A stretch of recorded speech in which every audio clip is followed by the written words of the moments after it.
Hi everyone, today I will show you how to reset VW Touran service sign. So you can see oil change now. So how to remove that sign I will show you. It's VW Touran. So first thing, hold this 00 button and then ignition on. So message will come up there. I will show you. First hold this 00 button and then ignition on. So you can see that sign come up. Reset oil change service, are you sure?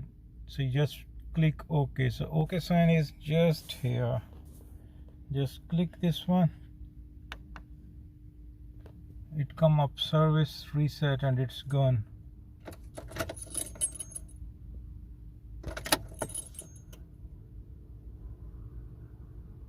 Now you can see oil change now sign is gone. Okay, thanks for watching. Bye.